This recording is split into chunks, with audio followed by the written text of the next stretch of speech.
So coming up in this video, I'm capturing some woodland photography at an incredible location in the Lake District with my good pal Mally of Mally Photography. I'll talk you through how I find my compositions whilst I'm out and about attempting to capture woodland images. I'm going to show you guys how I do it through the camera itself. So the POV will be through the Nikon Z8. I think I captured some good images. Enjoy the video. You could hear a pin drop. If it wasn't for Mally zipping and unzipping his bag in the background. Hi guys, and welcome to this week's video. I'm in a forest, right in the middle of a forest, in the middle of the Lake District. It doesn't get better than this. I'll give you a quick tour of the place.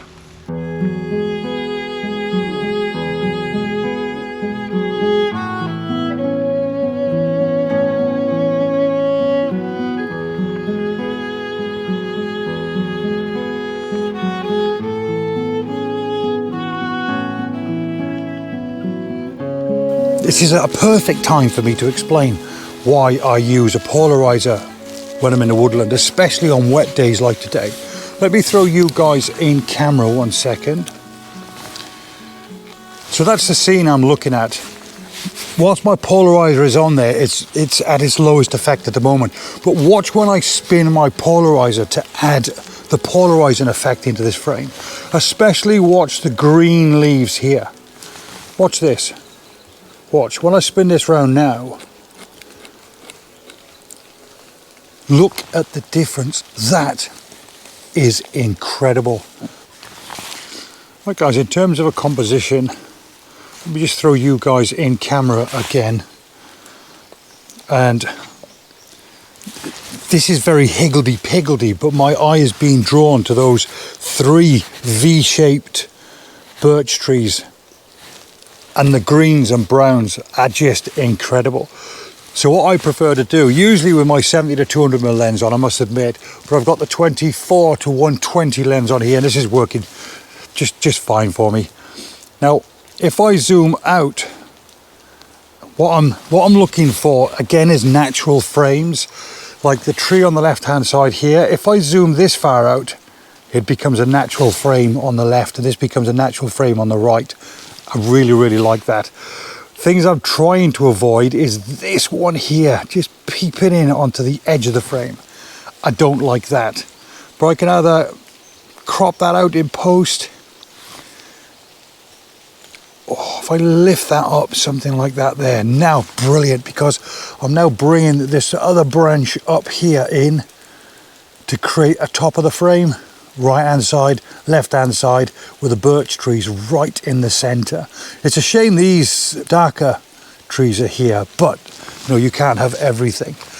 And we've just got a little tiny bit of mist coming through in the background there, which is hiding the sky. So that works for me. So I'm going to grab that shot, and I'm also going to zoom.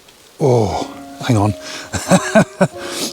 What you're seeing now, looking at my perspective through the camera, is exactly what I do, because now I've created a wider shot that works just as good, except now I'm using this darker tree as a right hand side of the frame, and we've now got more of the overhang coming in, and that is terrific. So I'll take that as well. Oh, it just gets better and better. And then of course I'm going to zoom in tight and grab a shot like that. Where's this mist come from? Mist in the woods, that never happens to me. I better move on, quick.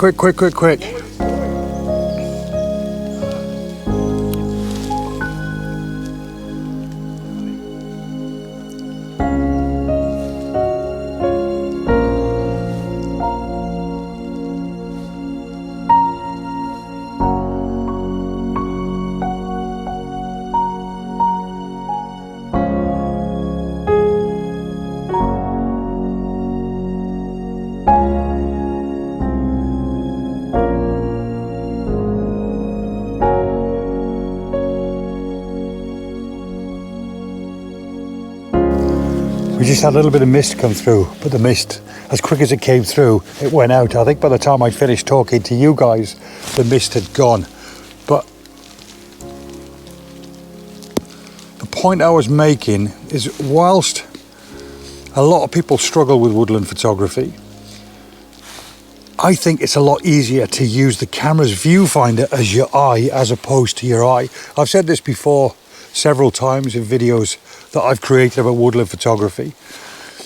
Put your camera on your tripod, look through your viewfinder. If you can use maybe a longer lens, that's not to say that you have to have a longer lens, I'm not saying that for a second, but because a 70 to 200mm lens is very different to your own peripheral vision, i.e. 35mm roughly is a human eye. You throw a 70 to 200mm lens on there, or as I've got now, a 120mm lens, zoom in fairly tight and look around using the viewfinder, not your eye, and you'll very quickly find that compositions present themselves. They'll just jump out. I'll give you an example of what I mean here. Again, I'll throw you guys in camera because it's much easier just to explain it this way. Right. If I go back to where I was shooting, I've just had a look around and I can possibly see one or two other compositions that I think would work. But just swinging the camera tripod head round to the left-hand side, and now I've ended up with a scene that looks like this. And I would never have seen that with my eye. That, again, is just fantastic. But another bit of advice as well is think about your cropping. Think about your cropping. Maybe if you're not used to, or if you're not comfortable, like I'm not using a square crop, think about square crops or 16:9, or even more of a letterbox feel. I.e., take a look at this scene here, for instance. If I was to letterbox that and make that a lot tighter, say 16:9 or something like that, then we've got ourselves another fantastic picture. As a photographer, I want to take a picture that's going to draw you, the viewer, in to a part of the scene, and then hopefully through my skill as a photographer make you travel through the scene. This is why we have things like foreground interest and background interest and points of interest in a picture. This is why we construct images the way that we do. But this I'm seeing as an overall picture. These greens and browns and yellows in the background, and just look at this here. That tree, it's just fantastic. We've got a perfect foreground interest, rule of third, left-hand frame, right-hand frame. Let me just double check that polarizer again. Ooh, put that polarizer on. There. That is pretty special. Focus there, F8, we'll see all of that in focus.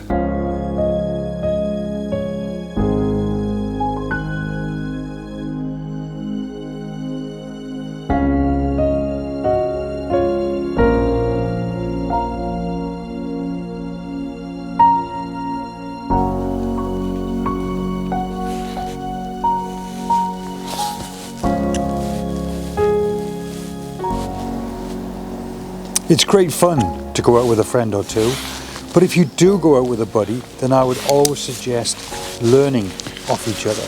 We all see things differently, plus it's good to know what ticks their boxes. Well, he's getting very excited about something. He's called me over and he wants me to have a look at a composition he's just created. So what I'm going to do is go across. I'll take a picture of what Mally is looking at so you guys can see what I'm looking at, and then we'll decide together whether obviously we're bound to like it, because Mally's got a great eye for woodland photography. It's one of the things he does specialise at. But yeah, we see different things as photographers. So I'm just interested to see why he's buzzing. Yeah, one more shot here because... Look at the mist coming in again. No, go on. the mist is coming in. Right, so you set that up on here, Mally, if you don't mind. Yeah. It's really interesting, this, because... Oh, I can see already. I can see already how cool it is. Can you see the white one behind, though? We want to cut that out, so you position it so that dead birch that's very bright, you're hiding it. First of all, I'll put you guys in camera, then I'm going to let Mally set up. So you set up, Mally, so you can show me what you're looking at there. It's your fangled tripod here. You're going to have to do it. What we're looking at. No, we'll just twist. Go on, you do it. Go on. And zoom in. Yeah, that'll do. There we go. And then twist up and down. So in the background, we've got this dead birch, as I've just said. But if I just come in, so over to your right, you've got another tree here, can you see? Yeah. And I'm just going to come in slowly, slowly, slowly. There, stop. We're hiding the birch what's behind. We've got these, there's three, but they're split like twin trees. But the colours to the left and the right, and this mist, and the understory, the oranges, the greens that are wrapping around the foot of each tree. This is like fairy tale to me. Take the shot. That's beautiful. Look at that. That's better than when I took it. Right. shall I rip into it now then? Yeah, go on. Rip into it? Rip and into tell you it. why I don't like it? Yeah, it might need moving off centre. Shall I tell you why I don't like it? Go on, go on. Because you saw it before me. No, that is absolutely incredible. Odd numbers work. We've got 1, 2, 3 going on now. Even if you split them down, there's 5. Yeah, there's 5. So yeah. it's odd numbers all the way. Oh, that thing is, that wouldn't work if there was probably 4 or 2. Love that. Get that shot. I'm going to grab it and I'm going to cut this out and I'm going to claim that as my own. Yeah, no, but beautiful. That's really, really nice. I love that. So let's... That is so nice. It's even natural vignetting. Yeah. And the bottoms and the colours are incredible. Oh, look at that mist coming through, Mally. Now, the reason why I'm getting excited, because I love woodland photography. I don't do enough of it, only because I get so disappointed by seeing incredible pictures online. I'm sure you guys do as well. And every time I turn up, the conditions are always pants. Well, look, there's a lesson to be learned here. This wasn't forecast. You probably can't forecast this. I turned up this morning, it was tipping down with rain when I woke up in the van, not too far away from here, and I thought there's no way I'm going to go out. The conditions, I looked out the window, are terrible, but you've just got to get out and come here, and I'm buzzing over that. Yeah. Buzzing. Yeah, I am. Buzzing. Unbelievable. That is great, and the conditions are fantastic. That's a printer. So lucky. It is. That's a printer. Yeah.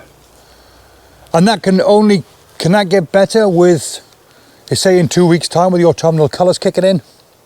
I don't know. Because there's a bit of green and yellow in the background anyway, but these brown, dead ferns, I don't sound as passionate as you. And people always say to me I'm passionate, but listening to you... The mixture. You were in there. There's purple, there's all kinds. Oh, we're losing it, look, we're losing it. It's going. Gone. Stop talking and take some bloody pictures. Well, we got it. It was in the bag, and I've got it for you. Don't worry. If mine's crap, will you send me yours? Cut.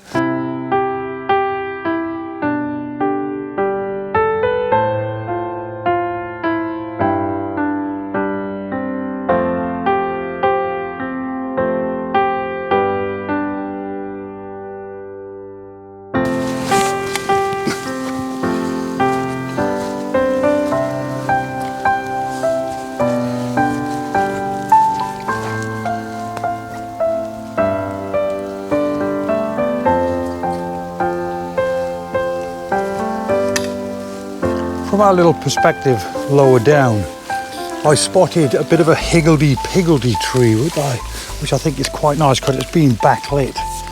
So I thought I'd come up and venture and see if I can make something of it. So what I'm going to do again, because I like doing this, I'm going to throw you guys into camera straight away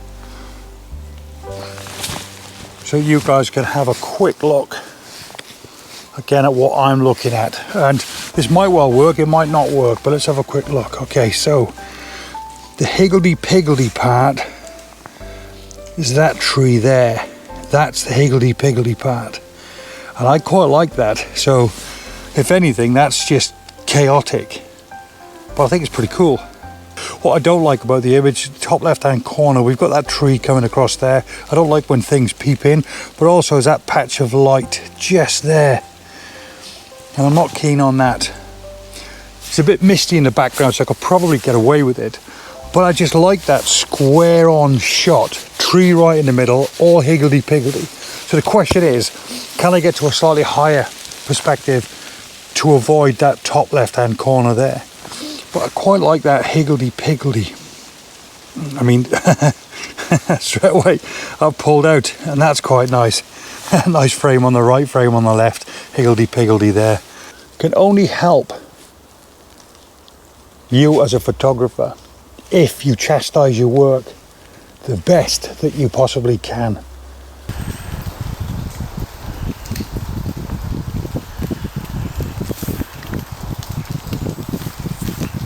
Right, so as it happens, I can avoid that sky coming in from the top left hand side. I've moved myself a little bit further along to the left hand side, which gives me a slightly more elevated position as well, so it's quite nice. And yeah, that's nice, that's pretty cool. Yeah, okay. Let's have a look. So again, so you guys can see in camera what I'm looking at.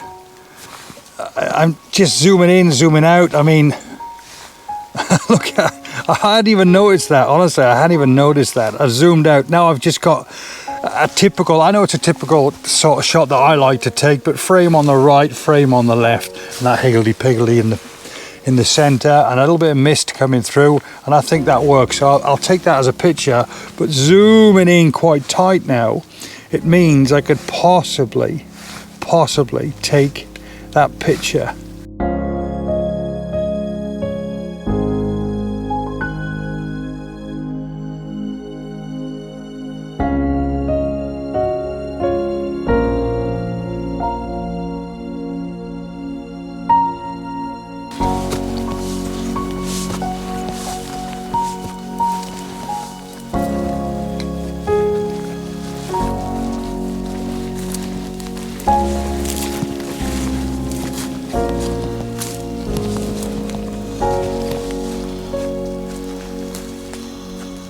Wow.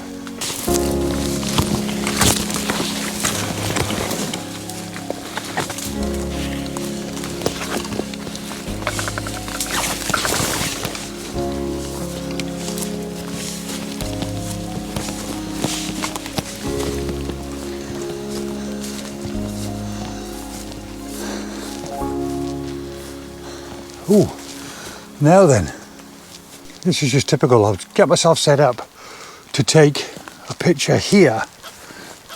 What I noticed in the distance, that fallen over birch tree. God, this is just a gift that keeps on giving. Really is. Can you see in the distance here, that birch tree? That is definitely a shot. I've gone through and down to the left, yeah, and shot across, because you see the fallen birch? Yeah. There's a collection on this side here. Yeah, well, I've walked so around. So it's nothing like what you've, you know, mine was obviously better back then.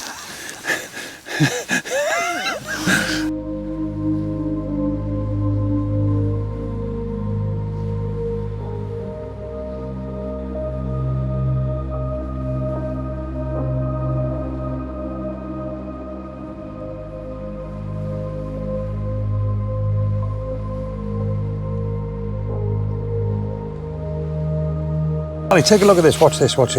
Now, I'm not saying that might make a nice picture, something like that. Actual fact, that there, look at that, the framing there is wonderful. But watch this.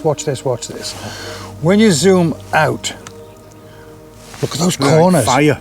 Yeah. All I'm seeing, look at that triangle, but look at this fire. Look at this fire here. If I know it might. What are you looking at? It might be a bit abstract, okay, but it isn't, because we know what it is. It's ferns and trees. When I say abstract, it's becoming. It's not a tree. It's not focused on a tree. Just get into that fire. So if we bring that in, and look at them straights there on them branches coming over. Maybe don't bring it up. Look at this. Do you find your compositions like me through your viewfinder? What you're doing there now, is that what you... I'm putting squares around everything. Okay. So in my eyes, when I'm looking here now, because we saw that fire by the way, is the bracken has turned orange. We've got these cross shapes coming over from the main trees that we were looking at just. Okay. The framing, there's framing going on, so with my eye, I'm seeing a box round this. I'm seeing it either in 16 by 9. I do shoot square a lot. That composition? 4x3. So I think that's pretty nice. There you go. Now we're talking.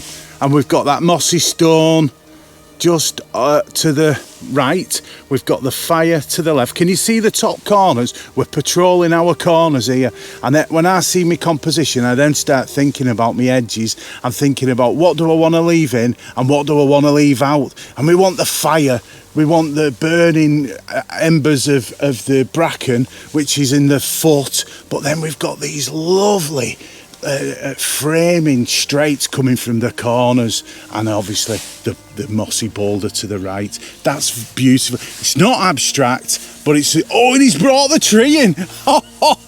Look at that. The only reason why I moved didn't see that. The only reason why I moved it across ever so slightly, Mal, is because balanced. you know, it's that top right. Yeah.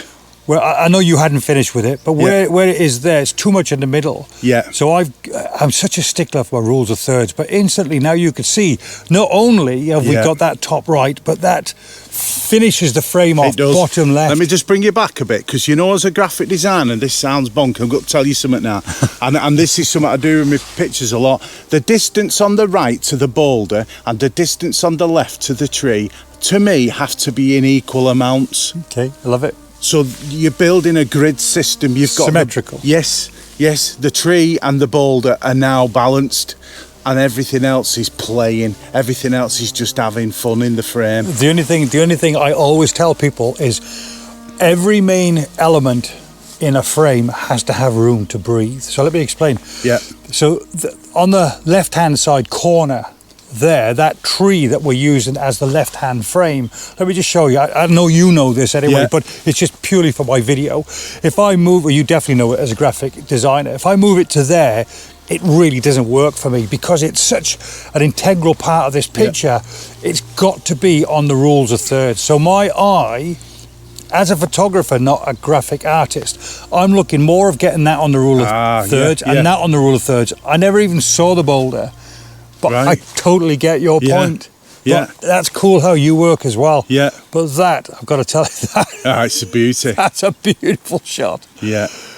And I walked past this, I didn't see it. Until I set my camera up to grab a shot across here, I quite literally did not see that shot there.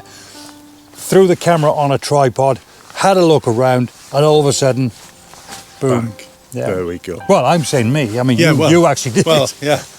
But for the video, it was me.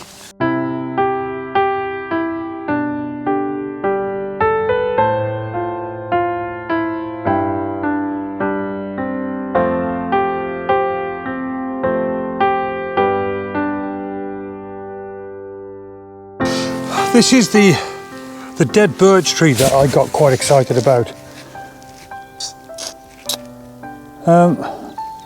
And now I can see it here. I'm not 100% sure it works, and the reason why I'm not 100% sure it works from this angle is because I don't like that fallen over tree. I might be a little bit picky here, I'm not really sure. Again, it's a similar setup. I'm looking at maybe a 16:9 in this particular instance. Again, I know what you're thinking, again, but you know what, you like something, don't you? And again, rules of thirds, up and over. Okay, it's all right.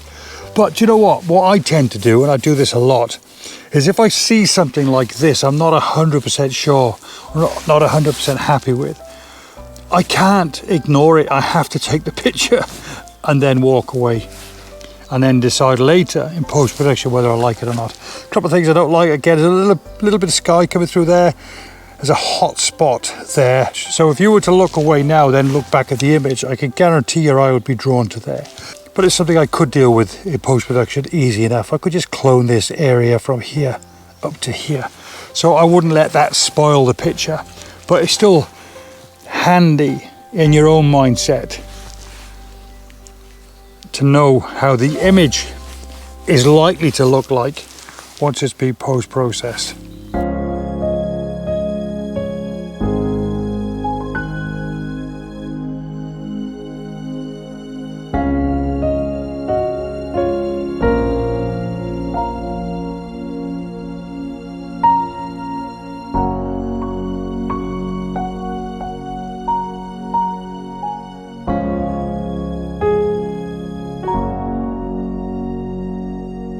Pretty awesome morning that. Thanks for showing me around, Mally. Yeah, you're all right. You're welcome. It's annoying now, this, because I can see so much. I'm going to have to come back and come back and come back. And just as we're leaving, some more mist is starting to roll in. Yeah. Oh, it's just crazy, absolutely crazy. Thank you very much indeed, as always, for watching. If you're new here and you want to find your way back, then consider subscribing. But do me a favour, help support the channel and give that like button a bit of a nudge. And I'll leave Mally's socials down below. I'm sure you guys know Mally, but if you don't, he really is an expert at stuff like this. Do me a huge favour, go check him out.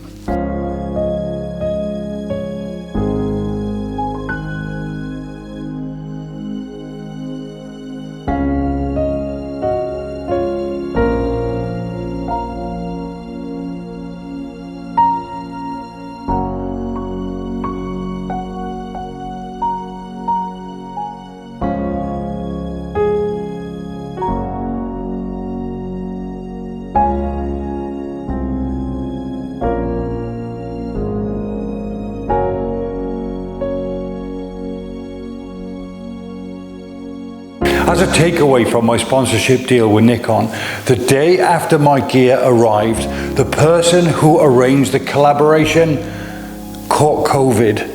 I think the Nikon gods are already starting to punish him.